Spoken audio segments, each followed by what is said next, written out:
세계 경제 상황 짚어보겠습니다. 중국의 부동산 개발업체 헝다그룹이 파산 위기에 빠졌습니다. 어제 오늘 뜨거운 이슈였습니다. 네, 이 회사의 부도 위기가 세계에 어떤 경고음을 낸 건지 전문가와 함께 짚어보겠습니다. 안유화 성균관대 중국대학원 교수 나오셨습니다. 어서 오십시오. 네, 안녕하세요. 교수님 먼저 이 헝다그룹 정확히 어떤 회사인지부터 설명해 주시겠습니까? 네, 헝다그룹은 일단 민영회사고요. 97년에 설립이 됐고 지금 25년 정도 됩니다. 그리고 창업자 쉬지아이는 중국에서 부동산으로 가장 성공한 개발 사장이기도 합니다. 그래서 마화腾, 腾讯의 그리고 마윈, 알리바바의 세 분 같이 중국에서 세계적으로 가장 유명한 부자이기도 합니다. 근데 지금 채무가 1.98조 위안으로 나오면서 원화로 약 350조 되죠. 그래서 지금 굉장히 지금 시장에 충격을 주고 있고요. 지금 상황으로 봐서는 파산 쪽에 무게가 가는 쪽으로 흘러가고 있습니다. 이렇게 규모가 큰 회사가 파산 위기까지 간 배경은 결국 사업 확장을 좀 무리하게 했기 때문이다. 이렇게 보면 되겠습니까? 두 가지가 있는데요. 중국은 사실 중국 GDP는 제가 늘 시멘트 GDP라고 할 정도로 부동산 경제가 전체 중국 경제의 성장 엔진 산업이었어요. 근데 정부에서 앞으로 부동산은 투기로 하는 게 아니라 거주용이다 이러면서 부동산 규제에 들어가기 시작을 했고요. 그래서 부동산 업체들이 산업 구조 조정을 했습니다. 그러면 미래 신산업 쪽으로 가야 되는 거예요. 그래서 이 업체 역시 미래 신산업, 요즘에 말하면 자율주행 자동차라든지 IoT라든지 그리고 뭐 여행, 관광업, 콘텐츠 뭐 안 하는 산업이 없을 정도로 거의 다 했는데요. 문제는 뭐냐면 이러한 신성장 산업들에서 거의 다 사실은 수익을 못 봤다라는 거고요. 다 손실 처리가 된 상황이 벌어졌습니다. 그래서 지금 물류 쪽이 좀 괜찮고요. 그래서 지금 전반적으로 괜찮은 자산 쪽으로 처리하는 쪽으로 해서 극복하려고 하는 것 같습니다. 네. 지금 교수님 말씀하신 걸 들어보면 결국 무리하게 빚을 내서 또 무리하게 사업 확장을 하다가 빚을 결국은 못 갚는 상황까지 지금 이르게 된 거지 않습니까? 이 빚의 규모가 정확히 얼마나 되는 거죠? 지금 대차대조표에 나와 있는 자산 부채 규모는 1.95조 위안인데요. 어음이 있습니다. 어음이 지금 한 3천억 정도로 지금 나오고 있기 때문에 공식 석상에 볼 수 있는 건 1.98조 위안인데요. 사실 중국 같은 경우에는 이 대차 대조표에 안 나오는 부채들이 훨씬 많아요. 뭐 자산관리 상품이라든가 그리고 대주주 이렇게 담보로 잡힌 채무라든가 이런 게 다 자본금에 들어가거든요. 그래서 그런 걸 보면은 잠재된 채무 규모는 정확하게 얼마인지 사실 지금 중국 당국도 파악 중에 있습니다. 지금 1조 9,500억 위안이라고 말씀하셨는데 이걸 우리 돈으로 하면 356조 원 정도 규모입니다.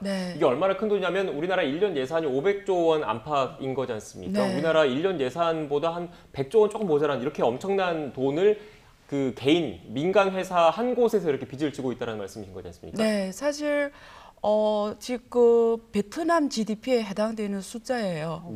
그리고 문제가 뭐냐면 지금 헝다뿐만 아니라 헝다 중국에서 2위 부동산 업체예요. 그래서 사실 앞에 뭐 왕커도 있고요,碧桂园이런保利 이런 큰 대형 부동산 업체들도 있는데 부채 규모가 거의 비슷해요. 다 1조 위안 이상입니다. 그래서 원화로 다 200조, 300조 이렇게 되는 규모이기 때문에 사실 헝다에서 터졌지만 헝다 뒤에 있는 부동산 업체들이 지금 어떤 상황이 계속 이어질지는 굉장히 지금 불안한 시장이 연출되고 있습니다. 이 사태를 좀 해결하기 위해서 회사 차원에서도 노력을 했을 텐데요. 어떤 노력들이 있었습니까? 지금 중요한 거는 그 짓고 있는 부동산이 850개 넘고 있는데요.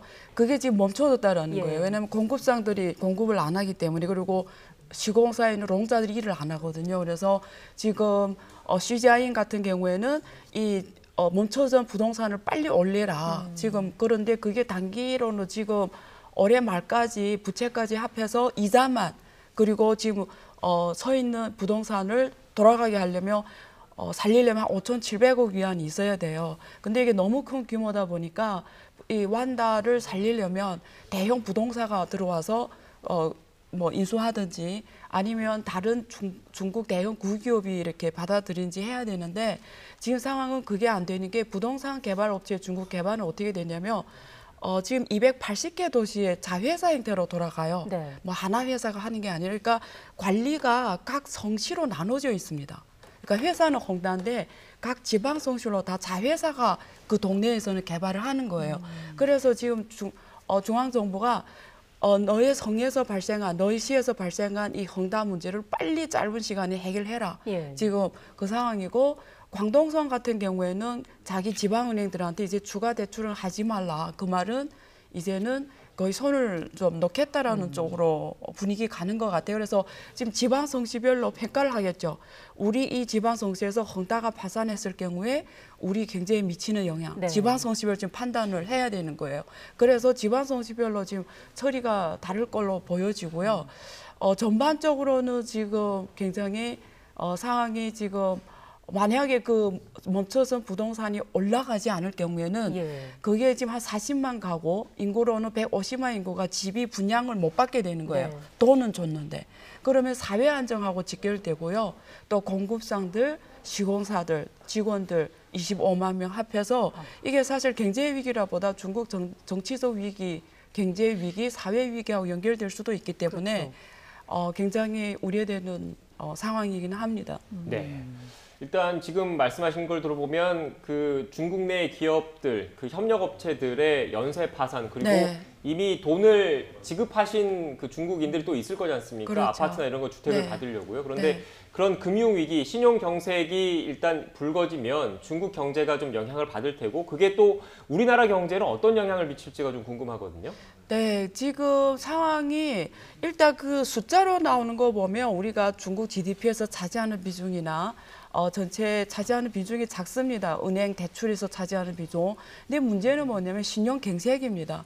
그래서 지금 국내 부채는 중국 정부가 어떤 메시지를 줘서 안정화시키는 있는데 해외 달러 부채거든요. 그게 지금 중국 부동산 기업이 해외 달러 부채 규모가 작년 같은 경우에는 한 800억 달러 정도 되고요.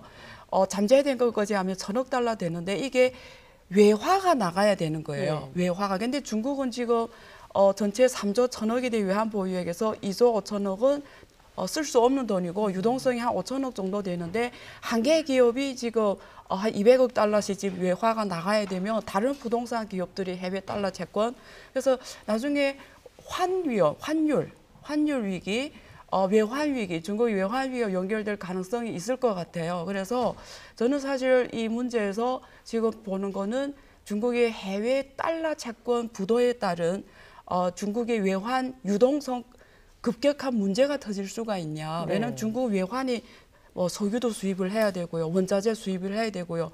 많은 부분에서 써야 되는데 이게 상업은행들이 외환 유동성에 문제가 되면 은행들이 또 줄 파산이 될 수도 있거든요. 특히 지방은행들 외환 유동성 문제 때문에. 그래서 지금 오히려 외환 쪽에 더 주목을 해야 되고 이는 위안화 환율에 영향을 줄 거고요. 위안화 환율은 사실 또 원화 환율하고 직결되고요. 또 사실 중국 경제가 다운이 되면 한국 수출이 영향을 받게 되고요. 사실 지금보다 앞으로가 더 커질 확률이 훨씬 높습니다. 왜냐하면 다른 기업들을 지금 시점에서 더 들여다봐야 되거든요.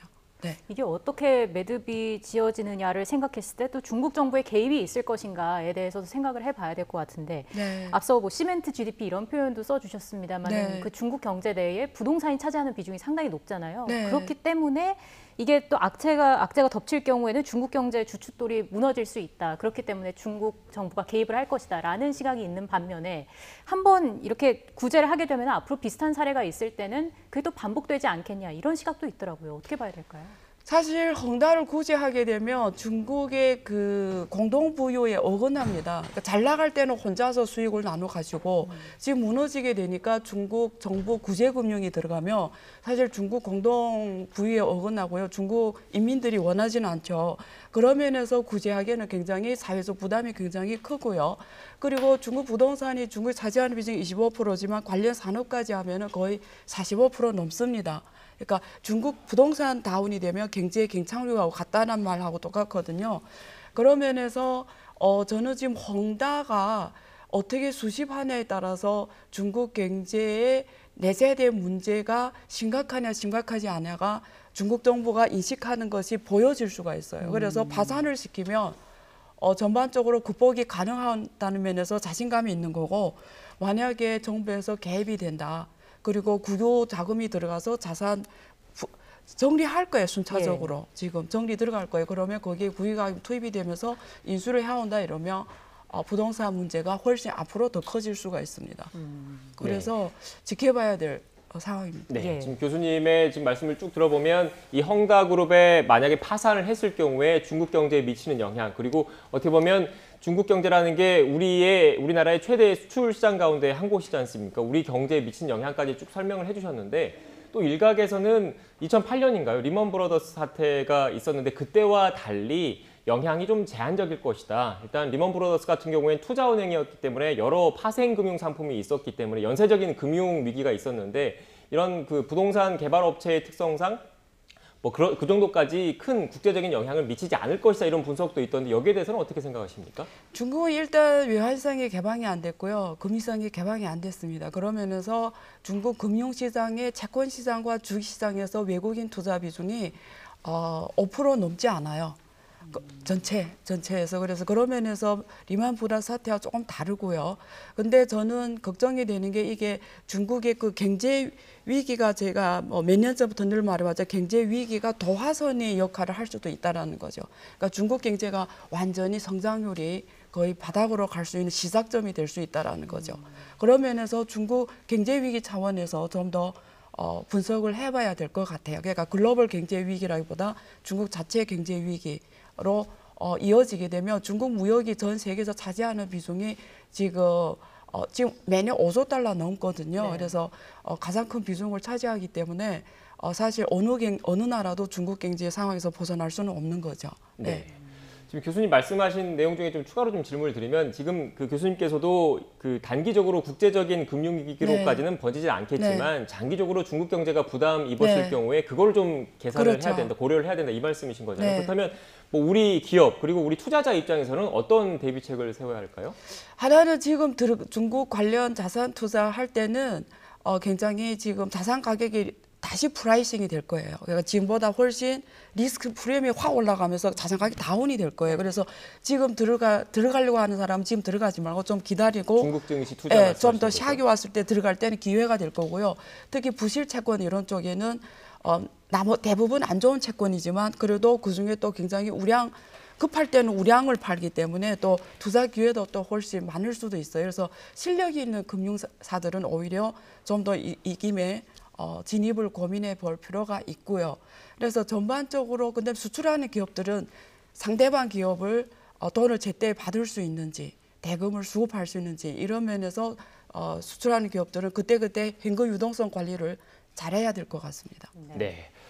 네, 알겠습니다. 지금까지 안유화 성균관대 중국대학원 교수와 함께 이야기 나눴고요. 제가 앞서 우리나라 1년 예산이 500조 원대라고 얘기를 했는데 내년도 예산은 사상 처음으로 600조 원을 또 돌파했다는 거 참고로 말씀을 드리겠습니다. 지금까지 안유화 교수님과 이야기 나눴습니다. 오늘 말씀 고맙습니다. 네, 감사합니다.